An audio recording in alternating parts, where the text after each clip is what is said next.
La sabiduría interior, primera parte. ¿Por qué escuchar a Dios afuera si lo podemos escuchar adentro? Y el niño se quemó la mano y rápidamente la retiró del fuego. Y la salvó. Y el erudito se quemó la mano, y después de razonar sobre el dolor y el fuego encontró que donde antes había una mano ahora solo había un muñón lastimado. Voy a intentar describir la diferencia entre lo que es la sabiduría y lo que es el conocimiento. Quien escribe esto es un aprendiz, como quizás lo seas tú, pero si algo de valor puede aportarte, estará muy contento de hacerlo. Porque es compartiendo cómo recibo, y probablemente tu sabiduría me alcance. Expondré brevemente algunos conceptos. Si algo en tu interior te dice que hay algo de valor en ellos para tu vida interior, tal vez quieras continuar leyendo los pequeños apartados más específicos que compartiré enseguida. Si en tu interior existe rechazo a este mensaje, te pido de favor que lo deseches sin miramientos, aquí no habrá nada de valor para ti. La sabiduría de Dios está en ti. El amor de Dios está en ti. Todos nosotros somos parte del mismo espíritu. Todos nosotros somos parte de la misma vida. El flujo de la vida corre a través de todos nosotros y nosotros fluimos dentro de su movimiento. Somos parte ineludible de Él. Él es parte de nosotros. Somos uno. Así que las leyes de su sabiduría y de su amor están siendo recitadas a coro, infinita y perpetuamente a través de toda su creación. Porque Él es todo. Y porque Él es amor y sabiduría.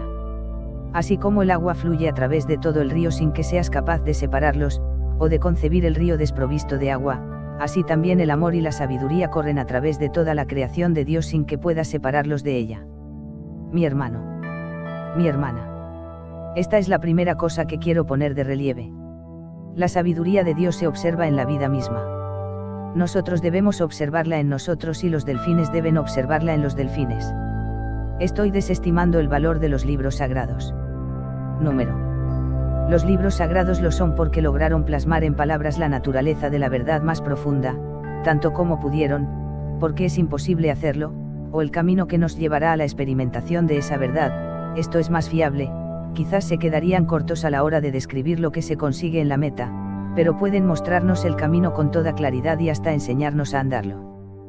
Pero primero se ha observado. Primero se ha vivido. La vida debe ser primero que la letra, porque de esta manera la letra será sabia. Cuando la letra se antepone a la vida, el resultado es una vida torcida. Es fundamental reconocer que la sabiduría está dentro de nosotros. Resulta fundamental reconocer que somos amor. Así que aquí entra en juego un aspecto interesante.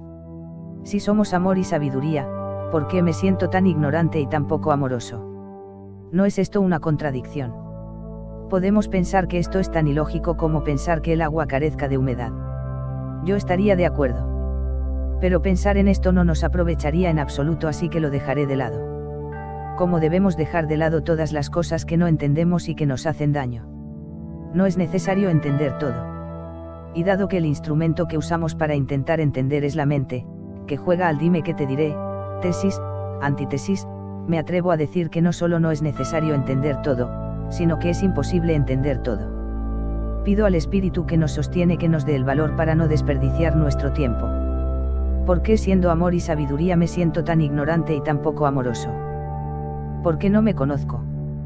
¿Por qué he perdido el contacto conmigo mismo, y por qué al perder el contacto conmigo mismo he torcido mi vínculo con la fuente? Es posible que ya hayas escuchado esta metáfora. Si es así, agradezco la amabilidad con la que me escuchas. Alguien que observaba a un elefante de circo notó que éste permanecía en su lugar atado por una pequeña estaca que podría arrancar fácilmente con sus fuertes patas. Al preguntar cómo esto era posible, le respondieron que la estaca no siempre fue demasiado débil para el elefante. Al elefante lo ataron a esa estaca desde que era un bebé, cuando ciertamente no podía arrancarla y escaparse. Así que aprendió a base de repetición y doloroso fracaso, que era imposible arrancar esa estaca, y ese patrón de conducta se estableció en él como algo permanente incluso ahora que es grande y fuerte. Es posible que hayas escuchado esto de labios de alguien que quería inspirarte con un discurso motivacional. Aunque la metáfora puede ser usada para eso, es otra cosa la que yo quiero poner de relieve. El bebé elefante fue educado desde pequeño para desconocer su poder. De la misma manera el bebé humano fue educado para desconocer su sabiduría y su amor. Puede resultar difícil reconocer que el gran elefante no arranque la estaca, quizás tanto como reconocer que los hijos de la sabiduría y el amor se sientan contaminados por la ignorancia y el odio. Resulta difícil explicarnos esta situación hasta que reconocemos que fuimos educados para alejarnos de nuestro interior. El daño está hecho. Esto hay que aceptarlo. Ahora, habiéndolo aceptado, vienen las buenas noticias. Si queremos convertirnos en una fuente de bondad para los demás, no tenemos que crear esa fuente. ¿Por qué somos esa fuente? Lo único que tenemos que hacer es quitarnos la venda de los ojos. Desaprender lo que nos ha alejado de nuestra realidad interior es el primer componente de la receta. Fortalecer el vínculo con nuestro espíritu practicando otras habilidades es el segundo componente de la receta. Solo quitarnos la venda de los ojos. A continuación te describo los apartados que quiero compartir, para los amigos que puedan tener un interés particular en alguno de ellos. La sabiduría interior, segunda parte. Increíble, el espíritu hablándonos a través del cuerpo. Tu cuerpo es el espíritu hecho carne. Decimos de los grandes maestros espirituales que hicieron carne y sangre el Espíritu de Dios. Yo diría que ellos siguieron fielmente las leyes que el Espíritu les marcaba en su interior, y que con base en esa fidelidad a ellos mismos, que es fidelidad a Dios mismo dentro de ellos, lograron que esa perfección se expresara en el mundo exterior sin interferencia de la mentira que separa, o de los actos estúpidos que destruyen. Te concedo que el Espíritu no está hecho carne a la perfección en el cuerpo de todos nosotros, que unos están más vinculados que otros. Pero la misma ley está escrita en todos nosotros, porque todos nosotros nacimos de la misma madre, y del mismo padre.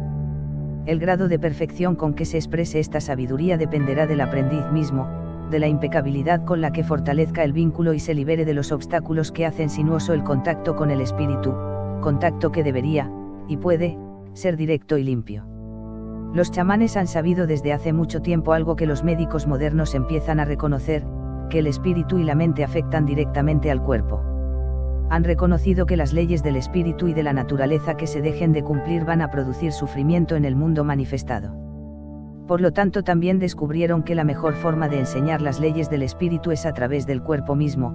La mente puede descartar la idea con la que no está de acuerdo, pero el cuerpo no puede descartar el sufrimiento que tiene sino hasta haber destruido la causa, y la causa del sufrimiento es siempre un alejamiento del espíritu. Los chamanes descubrieron esto no porque fueran geniales, bueno, quizás sí lo eran. Lo descubrieron sobre todo porque es el método que Dios mismo emplea para comunicarse con nosotros. Ellos solo tuvieron que observar al maestro en acción. Aunque cito a los chamanes en el párrafo anterior, desde luego este conocimiento no es exclusivo de ellos. A algunos de nosotros ha llegado a sorprendernos el hecho de que muchas de las recomendaciones de los profetas a lo largo del tiempo han sido recomendaciones para cuidar del cuerpo. Ahora quizás te resulte un poco más claro, si vas a recibir indicaciones a través de una vía de comunicación, más vale que esa vía de comunicación esté en las mejores condiciones posibles. Dado que todos nosotros tenemos un cuerpo, este conocimiento es universal. ¿Por qué digo que las leyes del espíritu se expresan a través del cuerpo y no a través de la mente? Porque es una entidad de la que no te puedes evadir. El juego de la mente se da con los conceptos, bueno, malo, esto, aquello, que se basan en información que recibimos y que aunque rara vez comprobamos casi siempre se toman como realidad absoluta. Cuando una información no comprobada, que te dijeron que era definitiva, choca con otra información no comprobada, que también te dijeron que era definitiva, no tienes más que hacer malabares para que siga teniendo lógica, o buscar que tenga sentido a través de más información, que por supuesto, tampoco comprobarás. Muy pronto en la vida nos damos cuenta de que la información que nos llega pocas veces es de fiar. Sin embargo, seguimos confiando en la mente porque creer que tenemos todas las respuestas nos da un sentimiento de seguridad y de superioridad, todo esto a pesar de que estemos experimentando sufrimiento. El cuerpo, a diferencia de la mente, es una entidad coherente y conectada con las leyes de la naturaleza. El cuerpo no puede dejar de lado el sufrimiento que experimentamos cuando cometemos una estupidez. La mente podría justificar nuestra acción, y si lo que hacemos nos gusta, buscaremos todas las ideas y teorías necesarias para poder darnos el permiso mental de hacer lo que queremos. Pero el sufrimiento estará ahí. El cuerpo sabrá y nos recordará que estamos torciendo el vínculo con nosotros mismos. El cuerpo no hará esto de una forma moral. El cuerpo hará esto porque está en su naturaleza. El cuerpo, al ser parte directa de la naturaleza, experimentará directa y espontáneamente los resultados de nuestras acciones y si éstas están o no en orden con el espíritu. Es como una retroalimentación que el espíritu nos da de forma sensible, acerca del rumbo que estamos tomando hacia el contacto con nosotros mismos, o hacia la ruptura del vínculo. Si tenemos que desconectarnos de los mensajes de nuestro cuerpo para seguir haciendo lo que estamos haciendo, podemos entender que esa acción está desordenada con respecto al fluir cósmico, como el niño que tiene que desobedecer todas sus señales internas para disparar y asesinar a sus padres, o el concursante de un programa de televisión que por unas monedas come vísceras crudas. Tu cuerpo es el espíritu mismo, hablándote de momento en momento. Piensa en cómo se siente tu cuerpo cada vez que eres generoso o realizas cualquiera de las llamadas acciones virtuosas. Piensa en cómo se siente tu cuerpo cada vez que realizas acciones viciadas. Ahora, antes de que pienses que voy a empezar a hablar de moralidad, hay cosas que nos han enseñado como buenas, que van en contra de la sabiduría del cuerpo-espíritu. Hay cosas que nos han enseñado como malas que están a favor de la sabiduría interna. Ahora piensa también en otros aspectos de tu vida. Piensa en cuando querías protestar legítimamente contra algo y luego por temor lo dejaste de hacer. Tu mente lo hizo aparecer exteriormente como una acción virtuosa, pero dado que el móvil de tu acción no fue el perdón, sino el temor, tu cuerpo experimentó la incomodidad de una acción cobarde. No estoy diciendo que debas quejarte de todo lo que te desagrada, te volverías insoportable y estaríamos fortaleciendo aspectos inútiles de nosotros mismos. Lo que quiero resaltar es que el cuerpo es un maestro formidable, porque a diferencia de la mente y de las personas amables, él no nos miente. Así que mientras la mente cree, el cuerpo sabe. Esto lo saben todas las madres. De casi todas las madres he escuchado anécdotas acerca de cómo eligieron cuidar de sus hijos en un aspecto particular, desatendiendo las recomendaciones de los médicos en ese renglón, y obtenido magníficos resultados. Casi todos nosotros hemos tenido encontronazos entre lo que los estudios científicos, o los amigos mal informados, nos dicen que es más saludable para nosotros, y lo que nuestro propio cuerpo experimenta. Mientras la mente tendría que estudiar mucho de química y las reacciones químicas internas del cuerpo para saber si una solución es venenosa o curativa, el cuerpo solo tendría que tenerla en la boca. Esto sería cierto con respecto a los hábitos de comida y bebida, de sueño, ejercicio, etc. También es cierto en aspectos más elevados de la vida. Nosotros sentimos si un trabajo es el adecuado para nosotros, si alguna amistad o pareja potencial es sana para nosotros, si lo que nos enseñan será beneficioso o perjudicial para nosotros, si la experiencia espiritual que estamos teniendo puede ser más profunda, etc. Cuanto más lejos estamos de las leyes cósmicas, tanto más profundo será el malestar que experimentamos. Esto es cierto tanto para los aspectos que podríamos denominar superficiales, como por ejemplo, si no duermes durante varias noches, si no comes lo necesario, si desperdicias tu energía sexual, etc. Pero también es cierto para los aspectos más profundos, como por ejemplo, tu cuerpo te avisará en forma de malestar cuando estás siendo cruel con otros, cuando te olvidas de mantenerte en contacto con tu corazón, cuando estás dejando que el miedo y no el amor sea el consejero que te ayuda a tomar tus decisiones, etc. Esto es válido incluso para las más altas realizaciones espirituales que se te puedan ocurrir. Del Buda, tu cuerpo es una posesión muy valiosa, es el vehículo hacia la realización, trátalo con cariño. De los maestros taoístas, lo que el hombre no aprende dentro de su mismo cuerpo, no lo aprende en ninguna parte. Durante algunas experiencias de conciencia acrecentada hemos podido observar que los individuos con preguntas existenciales profundas, con anhelo de conocimiento de Dios a su nivel más profundo, o respuesta a las encrucijadas en la vida, muchas veces encuentran la respuesta a su pregunta en algún órgano del cuerpo, o en todo él, a través del cual se dan cuenta de que las mismas leyes que operan en su cuerpo, operan en el universo entero. Y que por lo tanto cuando se conocen profundamente y modelan su conducta conforme a ese conocimiento pueden, si lo quieren, prescindir de directrices externas. He de hacer una advertencia que también me hago a mí mismo. El aprendiz debe ser impecable tanto en su intento por descubrir las verdades dentro de sí mismo, como en su intento por aplicar esas verdades una vez descubiertas.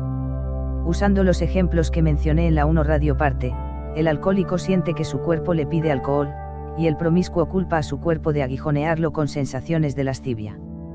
¿Qué tan confiables son las señales que envía el espíritu a través de su cuerpo? Bien, ningún mensaje que provenga efectivamente del espíritu va a causar sufrimiento en el futuro, ni a sí mismo, ni a otros. Jaque mate mentecita. A veces el cuerpo va a experimentar un poco de dolor mientras se reconecta consigo mismo, como las temidas crudas o los síndrome de abstinencia tanto físicos como morales, pero sabe que a la larga le espera la salud y el bienestar. Llamo vicio a todo hábito o conducta que juega con los sentimientos de bienestar-malestar del cuerpo para hacernos caer en acciones que son negativas para nosotros y para los demás. Evitemos todas aquellas acciones cuyos resultados no nos gusten. Mi amigo. Mi amiga. La sangre de Dios corre por tus venas. Y si reconocemos esto y dejamos que nos nutra, podremos expresar ese espíritu divino que tan fervorosamente busca manifestarse en esta tierra. En estos, sus cuerpos. Que seas feliz. Que te conozcas y te vincules contigo mismo. Que seas feliz. La sabiduría interior, tercera parte. La mente contemplando al espíritu. Una mente educada permite al espíritu fluir con libertad. Una mente descontrolada impide al espíritu fluir con libertad. Así que lo que quiero decir es esto: una mente desbocada no es una mente libre. Nuestra visión debe ser holística y no limitada. Dicho de otro modo, un espíritu libre requiere de una mente disciplinada. ¿De qué valdría la libertad si ejecutáramos actos cuyas consecuencias nos van a esclavizar a la miseria y el dolor? Antes de responder cualquier cosa, por favor recordemos que esta no es una pregunta hipotética. Ese es precisamente el estado actual de toda la humanidad. Todos nosotros disponemos efectivamente de libertad para hacer lo que queramos, aquí y ahora, y sin embargo nos sentimos esclavizados por las circunstancias que nos han creado nuestras acciones, voluntariamente elegidas. Vivimos en un mundo en el que podemos elegir lo que queremos hacer, pero regido por leyes que no podemos transigir. Leyes como acción en consecuencia, o lo que das recibes. Entonces, podemos elegir lo que hacemos, pero la repercusión de nuestros actos dependerá de la ley que hayamos tocados con ellos.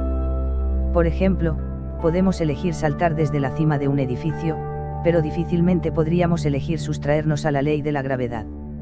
Lo más seguro es que si nos arrojamos desde la cima de un edificio nos estrellemos contra el piso. Podemos elegir gritarle a la gente, pero no podemos hacer que no nos respondan.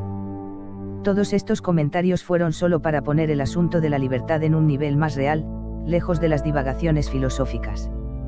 Pero como estamos hablando del camino espiritual, hablemos entonces del tema que nos atañe, y con el que abrí este capítulo. El espíritu es efectivamente libre, aquí y ahora, así como el agua es siempre húmeda y fluida. Pero así como al agua se le puede poner un dique para impedirle fluir libremente, así también al espíritu se le puede poner un dique.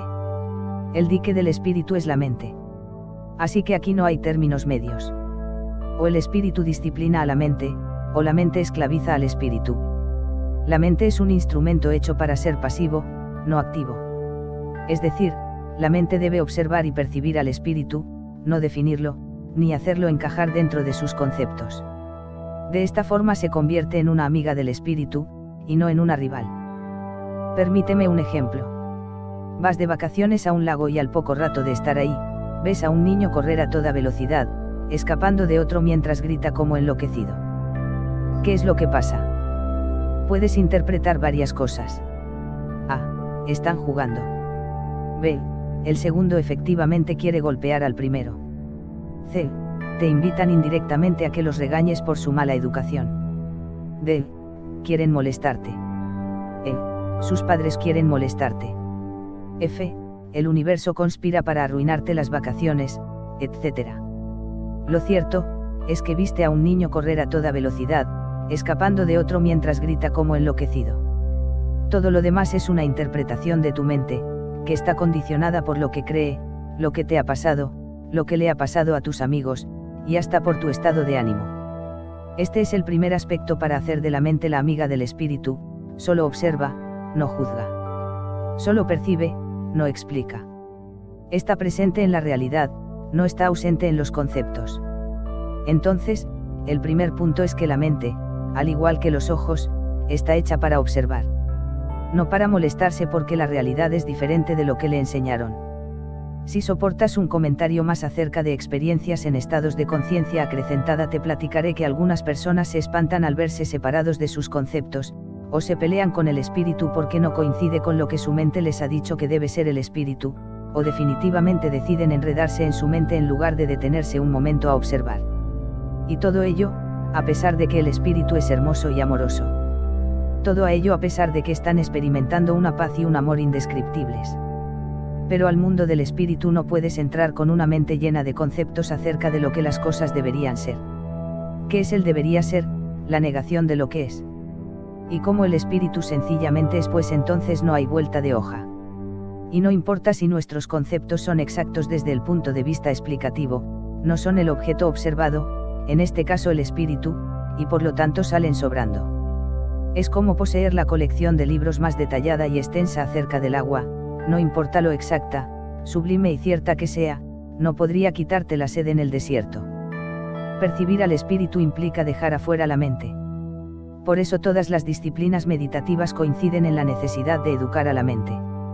Como el espíritu está presente en todo, lo único que se necesita para verlo es una mente que deje de proyectar mentiras. ¿Recuerdas la parábola del camello pasando a través del ojo de una aguja? No creíste que el maestro estaba descalificando a la gente solo por tener dinero, ¿verdad? De la misma manera que no la descalificaría solo por no tenerlo. No podemos pasar al reino de los cielos cargando todo lo que hemos acumulado en la vida, creencias, prejuicios, preconceptos, teorías, miedos, deseos, conocimientos, libros, etc. Así que muy sencillo, dejamos afuera toda nuestra riqueza mental, lo que hemos acumulado, y entonces entramos al mundo del espíritu que es siempre nuevo, fresco y libre. Bienvenido de vuelta, hermano. Bebe el agua, no la leas. Primera forma de hacer que la mente sea amiga del espíritu: observa, no creas. La mente humana no solo es capaz de percibir, sino también de recordar y hacer que lo que ha aprendido tome forma en un sistema capaz de ser enseñado. Esto puede sernos útil siempre y cuando respetemos la primera regla que hemos mencionado antes. Es decir, si un concepto choca con la realidad, siempre hemos de preferir la realidad. Entonces, lo que digamos, escribamos o comuniquemos de cualquier forma estará en consonancia con la realidad del espíritu y podrá ayudar a nuestros hermanos, aunque es necesario repetir que siempre serán ellos los que tendrán que experimentar la realidad. De esta forma, tienes la garantía de que lo que dices está en consonancia con el espíritu, porque lo observó o se sumergió en él, y no se peleó con él. Darás testimonio del agua y no de los libros. Aún así nuestro hermano tendrá que beber, porque el agua que bebemos nosotros no le quita la sed a él. Dos venenos contaminan a la mente humana en su camino a convertirse en una amiga del espíritu, y nuestra, en lugar de en una enemiga. El primer enemigo es el miedo. Hijo, no salgas a la calle porque te va a llevar el robaniños. Adopta mis creencias y haz lo que yo te digo, porque si no lo haces vas a ir al infierno. Si muestras tus sentimientos, los demás sabrán que eres débil y te van a destruir. El miedo como enemigo significa que hay cosas que dejamos de hacer para evitar algo que nunca hemos visto, y que quizás nunca veamos. El miedo se basa siempre en una mentira. Es un guardián de fantasía, y por eso es un enemigo tan formidable. Como no es real, nos imaginamos que si hacemos lo que queremos hacer, algo horroroso y desproporcionado nos va a pasar. Si hay algo bueno para nosotros y bueno para los demás que dejamos de hacer por temor a las consecuencias, o a lo que dirán los demás, o a cualquier cosa que honestamente calificaríamos de fantasía si fuese otro el que no lo hiciera, entonces estamos esclavizados por el miedo. La mente se limpia del miedo haciendo aquello que tememos. De esta forma limpiamos nuestra mente de las mentiras que nos han inculcado y que detienen la expresión de nuestra libertad y felicidad interiores.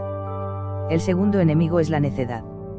Tú haz todo lo que quieras, que al fin y al cabo Dios está presente en todo.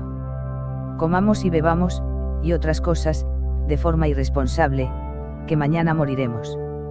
Pues sí, fulano se murió cuando se lanzó del puente, pero yo tengo que ver qué me pasa a mí. El miedo coarta nuestra libertad al convencernos de no hacer algo para evitar un mal que existe solo en nuestra mente. La necedad nos hace seguir haciendo cosas que nos dañan. Por ejemplo, una persona con miedo dejaría de ir a una fiesta para evitar irse al infierno, o degenerarse, o que se burlen de ella, o lo que sea. Una persona necia se reiría de ese proceder, por considerar tonto temer a algo inexistente, lo que se basa en un pensamiento lógico, aunque mal expresado, pero en la fiesta se pondría una tremenda borrachera, ya que de todos modos no hay infierno que temer, sin reparar en las consecuencias de sus actos, una terrible cruda, que le traen sus acciones. Considero invaluables los mensajes de quienes han enseñado a vivir más allá del miedo y la mentira. Considero necesario añadir que si queremos vivir felices debemos liberarnos también de la necedad. El guerrero espiritual debe quitarse los miedos que lo atan, pero también debe evitar la necedad que lo hace caer en acciones que lo dañan.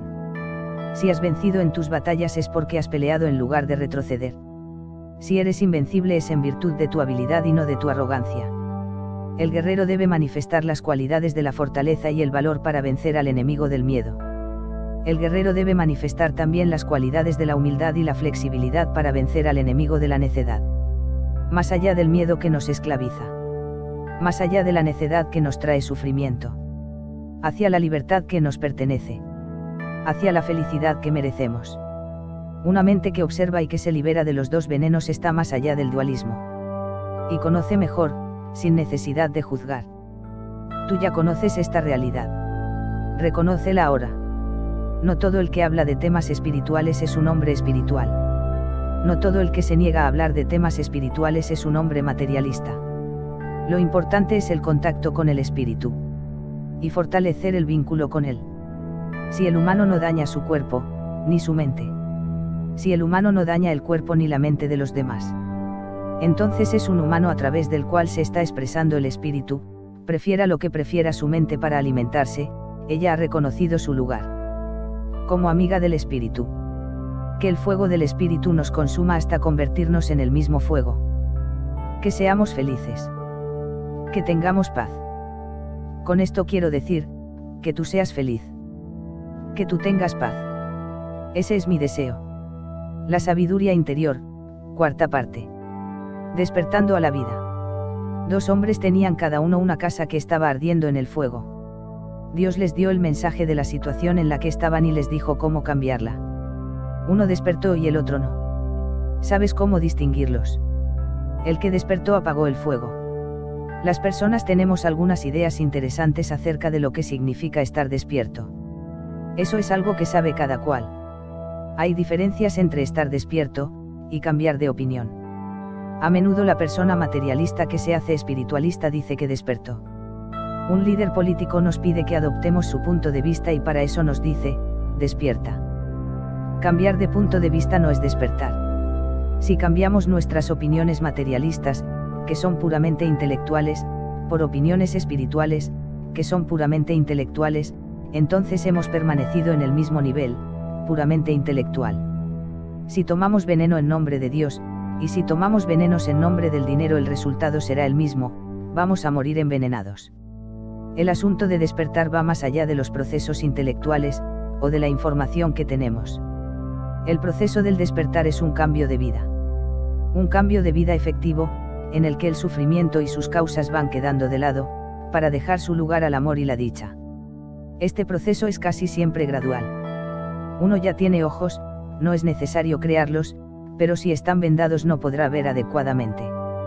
De igual manera, uno ya es amor, solo que nuestros ojos espirituales están vendados y eso nos impide darnos cuenta. Despertar es quitarnos esa venda, o esas vendas. Tu vida mi hermano. Tu vida mi hermana. Tu vida es lo que me interesa. En la vida podemos darnos cuenta de cómo va nuestro proceso hacia el despertar. Recordemos que San Francisco de Asís y la Santa Inquisición se apoyaban en el mismo Evangelio. Su vida es lo que era distinto. De poco sirve la enseñanza más grandiosa si la vivimos con miedo y con crueldad. La persona que despierta se reconoce en 2 sentidos. 1. Percibe su vida, y lo que en ella acontece de una forma libre de veneno emocional. No sufre por las circunstancias que llegan a su vida, llámense medio ambiente, relaciones personales, dinero, emociones, búsqueda espiritual, etc. 2. Siembra semillas dulces, actos que al dar fruto lo harán feliz a él y a los demás. Sabe que lo que siembra habrá de cosechar, por lo tanto suelen ser muy cuidadosos a la hora de actuar. Suelen tener más cualidades, muchas más, pero estas 2 me parecen de las más representativas. Nuestro trabajo, en mi opinión, es despertar a la realidad de lo que somos. Ser nosotros mismos. Eso es. Nada más. A medida que nos damos cuenta de eso, se despierta en nosotros el deseo de ayudar a los demás. Así como el que presencia una hermosa puesta de sol, o un hermoso amanecer llama a quien está a su lado para que lo presencie también. Como quien recomienda una comida sabrosa. Si la gente decide no mirar el horizonte, o probar otra comida, no nos ofendemos. Esa es la manera de proceder. ¿Cuál en mi opinión no es una forma correcta de proceder? Discutir con la gente para que despierte es como darles una bofetada para que les deje de doler la mejilla. No solo demuestra que no practicamos lo que predicamos, también los aleja del despertar y de nuestra compañía. Recordemos que somos nosotros los que queremos despertar, y por lo tanto somos nosotros quienes debemos manifestar las cualidades del amor y la tolerancia. Además, aunque resulte muy familiar, tiene razón el dicho de que se atraen más abejas con miel que con hiel. Otra forma inútil de tratar a los demás cuando se quiere su despertar es sufrir porque no son como uno quisiera. Sentir el dolor de los demás como propio y actuar para ponerle fin, es una virtud, como cuando alguien tiene sed y le ofreces un vaso con agua. Pero sufrir porque la gente está dormida, como cuando te vas triste a tu casa porque nadie te quiso escuchar, o perder el sueño por lo que consideras las atrocidades del mundo, es un vicio. Es un vicio porque no te sirve a ti, ni a nadie. Y es un vicio también porque pone a otro como dueño de tu sentir. Si el mundo no deja de sufrir, yo tampoco, lo que significa que si el mundo no despierta, yo tampoco. Creo que aquellos que queremos despertar debemos tener bien clara la diferencia y dejar de lado los sentimentalismos inútiles. Si hemos de actuar con nobleza, adelante actuemos. Pero desenmascaremos los disfraces del miedo. Sufrir por algo que no va a cambiar no está en armonía con el despertar. Lo mejor que podemos hacer por los demás, es servir de ejemplo. El despertar maravilloso y hermoso se desenvuelve en la vida diaria. Y casi siempre es nuestro prójimo el espejo en el cual nos descubrimos, el espejo en el que podemos ver la imagen del Creador si estamos atentos. Cuando ellos actúan con benevolencia podemos ver las virtudes celestiales expresarse en este mundo terrenal. Cuando actúan de una forma que no nos agrada podemos enfocar la atención en dos cosas. 1. En nuestro crecimiento. 2. En lo que consideramos sus errores. Solo una de estas alternativas nos hace crecer. Solo una de ellas nos da felicidad. Cuando el cielo está nublado y no nos gusta, podemos hacer dos cosas. 1. Andar tristes mientras hay nubes, y pensar que el cielo se equivocó. 2. Ajustar nuestro ánimo de forma que aprendamos a observar la belleza de las nubes. Con los humanos es lo mismo. El proceder del prójimo está tan fuera de nuestro control como el clima de la región en la que vivimos. Dejar de tomarnos las cosas personalmente es una de las cualidades que nos guían con certeza hacia el despertar. Ver de la misma manera a las nubes y a nuestros semejantes es un acto de poder formidable. La verdad de lo que llamamos mundo espiritual y la verdad de lo que llamamos mundo físico, es la misma verdad. No están peleados. No existe contradicción entre ambos. No hay nada en el mundo espiritual que no pueda ser observado también en el mundo físico, porque como bien se dijo, como es arriba es abajo. Sugiero dejar de lado los desequilibrios de las personas que promulgan una verdad espiritual completamente peleada con los fenómenos naturales. Sin retar ni discutir, lo más sano es dejar de creer en teorías no comprobables. Cada acto espiritual tiene su correspondencia física, esa es otra forma de decirlo. Así como cada cuerpo tiene su sombra, y cada imagen ante el espejo tiene su reflejo. Comprobar, no creer. Esta es la síntesis utilizable de las funciones mentales. Muchos critican la posición de Santo Tomás en la resurrección de Jesucristo, y sin embargo, él fue el único que pudo tocar lo que otros solo miraron. El Maestro se lo permitió. Porque es una enseñanza formidable, los hechos, incluso los espirituales, deben ser comprobables. Dicho esto, debemos reconocer que el espíritu y nosotros, somos ambos mucho más profundos y hermosos de lo que pensamos que somos. Vivir de hechos y no de teorías es una parte de la receta para descubrir al espíritu, la otra parte de la receta es estar abiertos, sin escepticismos inútiles, a la realidad del espíritu para tocarla y gozarla cuando se presenta ante nosotros.